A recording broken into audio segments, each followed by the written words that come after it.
उत्तरजीविता किसे कहते हैं हम? रक्षण, भक्षण, प्रजनन, और बाकी जो है इसका विकृत रूप है। जैसे कि आप भक्षण करना चाहते हैं तो दाल चावल से काम चल सकता है, लेकिन आपको क्या चाहिए? Pizza, ice cream. तो भक्षण वृत्ति का विकृत रूप ये हो गया। आपको एक कपड़े से काम चल सकता है, लेकिन आपको क्या चाहिए? सोने के गहने आदि आदि।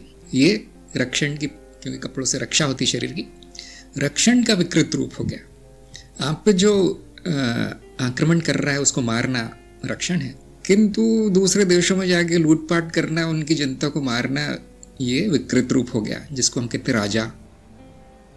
ऐसे ही प्रजनन, हाँ, ये प्रतिकृति बनाने के लिए प्रजनन करना है, लेकिन 10 बार शादी करना, 20 लोगों से प्रेम संबंध करना, विकृत रूप हो गया प्रजनन का।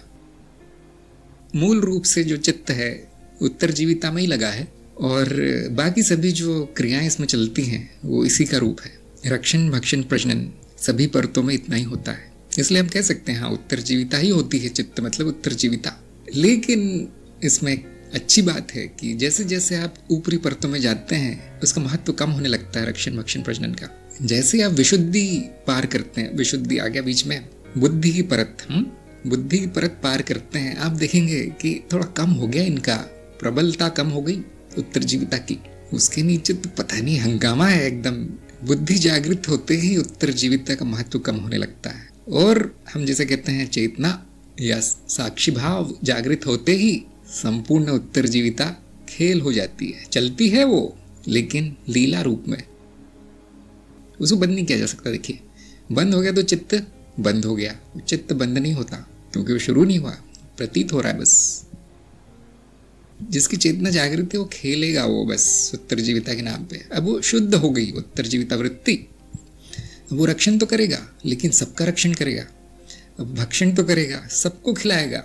अब वो प्रजनन तो करेगा, लेकिन सारी मानव जाति के लिए करेगा, स्वार्थ के लिए नहीं। और उसके ऊपर भी योनियां हैं जहां पर कि यही वृत्ति चलती है, चाहे देव योनि हो चाहे कोई और, किंतु और शुद्ध हो जाती है, और शुद्ध।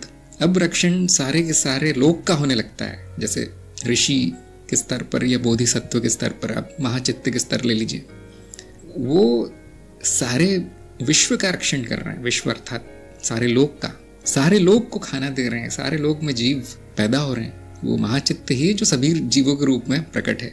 तो अब बस बड़ी हो गई है, अति शुद्ध हो गई है। जैसे जैसे वो तुच्छता आती है उसमें, हम कहते हैं वो विकास नहीं हुआ उसका। तो नाद के स्तर पर भी यही चल रहा है, जो जिसे हमने सबसे निचली परत का है संभावित नाद, ठीक उसके ऊपर प्रकट नाद है। और वो प्रकट ही क्यों हुआ? नाद रचनाएं बनी ही क्यों? क्योंकि जब तक नाद रचना नहीं बनती, प्रकट नहीं होता नाद। इन 3 वृत्तियों के कारण, और आप लोग जानते होंगे तीनों में सबसे, तीनों वैसे बहुत शक्तिशाली, लेकिन सबसे शक्तिशाली प्रजनन है। क्योंकि वो रचना ही जानती है कि ये अधिक समय तक ही टिकेगी नहीं, मैं टिकूंगा नहीं, ये रचना कह रही है। तो तुरंत एक ही उपाय बचता है कि मेरी प्रतिकृति बन जाए, क्योंकि नश्वरता है, नश्वरता से नहीं जीत सकता कोई, इसलिए प्रजनन सबसे शक्तिशाली है।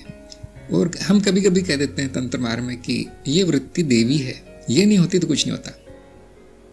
और आप थोड़ा सा और गहरा जाएंगे विज्ञान में, आप देखेंगे रक्षण और भक्षण भी प्रतिकृति बनाना ही है। जो कि कार्यक्रम कर रहे हैं, नया वाला कार्यक्रम, वो जानते होंगे, अनुनाद की बात आई है वहाँ पे, रेजोनेंस, इंडक्शन, हिंदी में भी उसके शब्द हैं अनुनाद। ये क्या है? ये भी प्रतिकृति बनाना ही है। ध्यान दीजिए, आप जो खाना खाते हैं उनसे नई कोशिकाएं बनती है। नई कोशिकाएं कैसे बनती है? जो पहली कोशिका है वो 2 में विभाजित होती है। ये वृद्धि है, ये भक्षण है। रक्षण क्यों करना है?